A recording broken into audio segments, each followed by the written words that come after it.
I would boldly say it's no surprise to me, the findings. I knew exactly what I had done and exactly what I had not done. And I was not going to fail cricket in South Africa. And certainly I was not going to fail myself personally as well. I must hasten to add also, I express grave disappointment at some of your colleagues for having found me guilty through the media. I think between them and their organization, they ought to do what is right. I seriously would expect an apology and we move on, because there was a lot that was said before this independent inquiry had found anything against me. So I'm pleased as I sit here today. As I said earlier, I'm not surprised by the findings. I'm also grateful to the board of Cricket South Africa, many people in the public. In fact, at stages I was quite flattered when I was sitting in places and people from the public came up and said to me, "I know you've never done anything like that." That's very warming, and those are the kind of people who kept me going through a difficult period. I'm also grateful to the staff in Cricket South Africa, lots of the players. Some of the players came up to me and said, "You stay out, leave it to me and I'll deal with it on the field." It's things like that that kept me going. So I return back to the point about some of the colleagues. I think it's an opportunity for us to reflect. It's an opportunity for us to report fairly, accurately, and I think we must start being just and fair towards Cricket South Africa. Because some people simply go with a sledgehammer battering Cricket South Africa. I don't think it is fair. I don't think it is called for.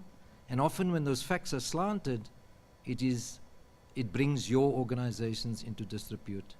I think the media in this country has got a serious role to play, and we should all exercise our responsibilities. Just like you hold me accountable, I think you ought to be accountable as well.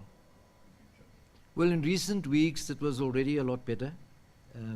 In fact, I think they might well have moved off this topic some time back, because it was becoming apparent that there was no evidence and that there was malicious statements made by some. So I think they had moved on this particular issue some time back. So we're in good space in a broad sense across all the members of the ICC. Well, again, Mr. Nanzani would have been involved in those discussions, so I'm relaying you what I understood.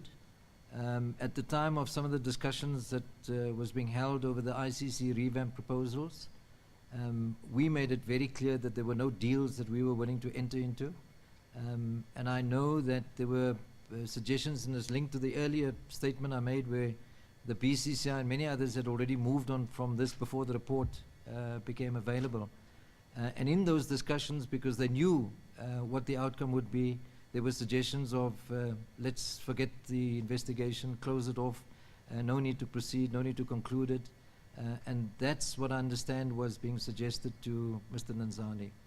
And thankfully him, and certainly me, we were not willing to drop anything. It's actually not surprising at all that the IPL is playing a small portion of it close to home. We were in discussion with them all along.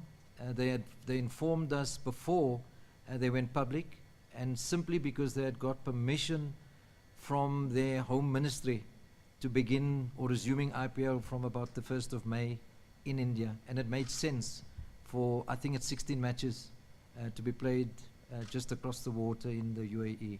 If the tournament was longer, then South Africa would have featured. So we understand that as being a perfectly logical solution to the IPL challenge. There was never any plans when you set out your 12, 24 or 4-year forecast, 12, 24 months or 4-year forecast. There were never any plans to host the IPL. So it would have been a windfall from the sky. Was never to be, and I think it's not really something which we bargained for. Had it come, we would have embraced it, and if it doesn't come, it's a decision which the BCCI makes. It's their tournament, and we respect it fully where they go. It's very much what you say. We we're very keen to play 4 test match series with Australia. We've gone some way in agreeing that already, but it's calendar dependent, as I've said. If we can fit that in the current FTP, we will do so. Let's see what we can maneuver with the fixtures we've already committed to. And if at all possible, we will do it. Both sides are very keen to do that. I think you've already seen with what we've managed to achieve through working together since those original proposals were put out. And I think it's important to know that those original proposals have been tailored very dramatically. So what was first proposed was certainly not acceptable to Cricket South Africa. The revised proposals had gone a long way to making the ICC function in a better manner. And call it the perception about the 3 being able to control is no different to what was before these proposals were on the table. It's ultimately the ICC board that will decide, and that's the full board, and that's dependent on how strong the ICC board believes in certain issues. And that's dependent on from meeting to meeting.